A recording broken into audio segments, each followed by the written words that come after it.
Yummy!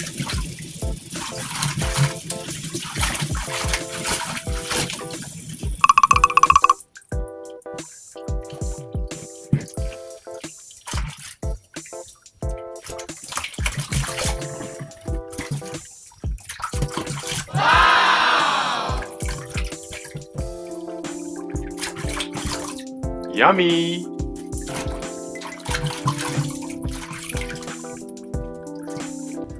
Pinutol ko ba pero hindi naman siya bumalik.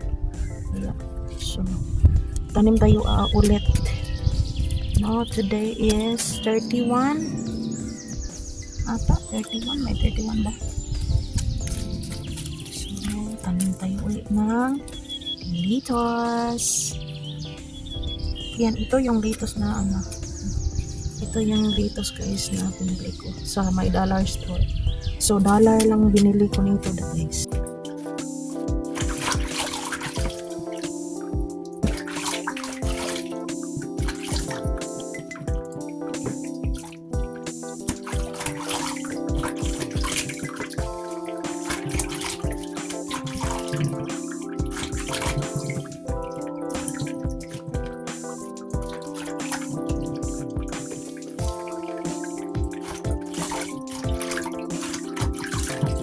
So, meaning 42 or 41 pesos itong isa. Pero, anak ko, parang month and half na akong kumain ng lettuce. Diba? So, naka-harvest ako ng, maraming times na. Every week ako nag-harvest. Nag-refill ako sa lettuce, konti.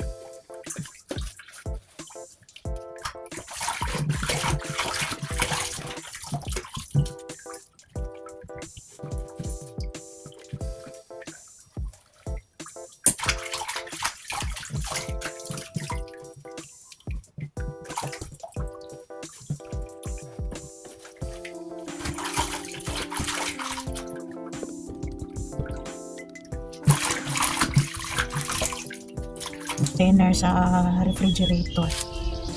Refill every week.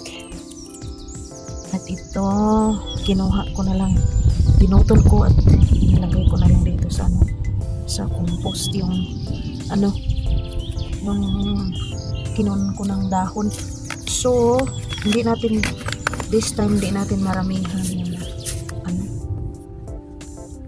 lang natin, parang tatlo kasi ang liit-liit kasi ng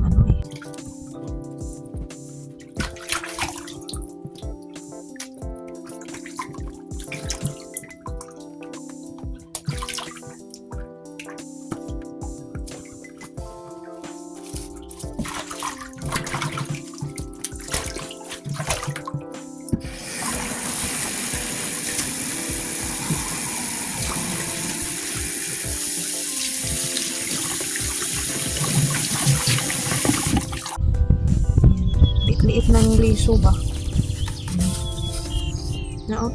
Maliit. So, kasi natin yan sa ganito guys.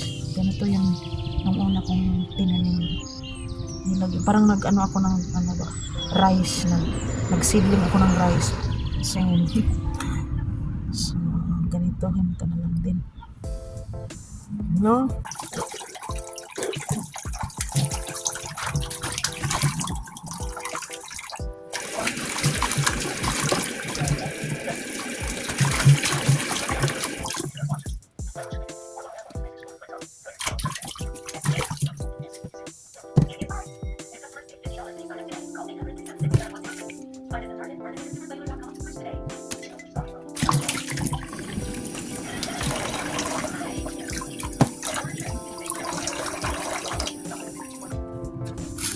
Pero hindi ko maraming ilan para hindi siya malapit, medyo may distansya kasi marami naman yan. Okay na siguro yan. Hindi natin maramihin para malaki yung dahon. Ito Ito din isang linya.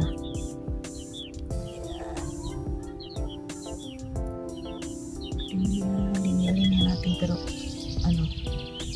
hindi natin maraming itanim. Hindi natin maraming seeds. Ganito lang guys.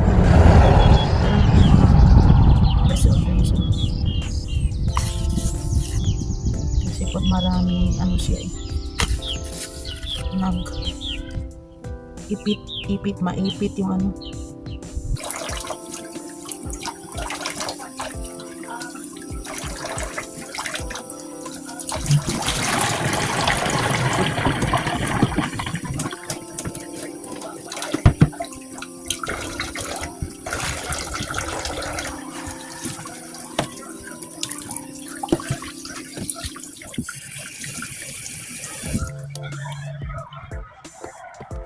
tawag yun. So yan lang guys, ang lagyan din dito natin.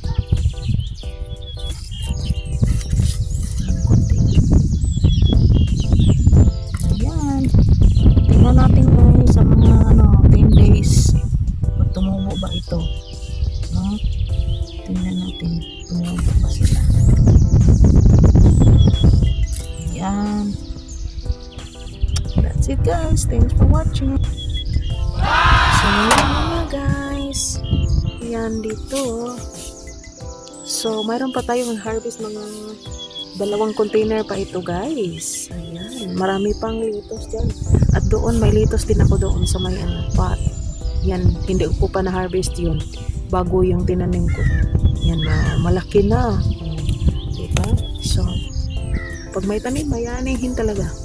So that's it guys. Thanks for watching.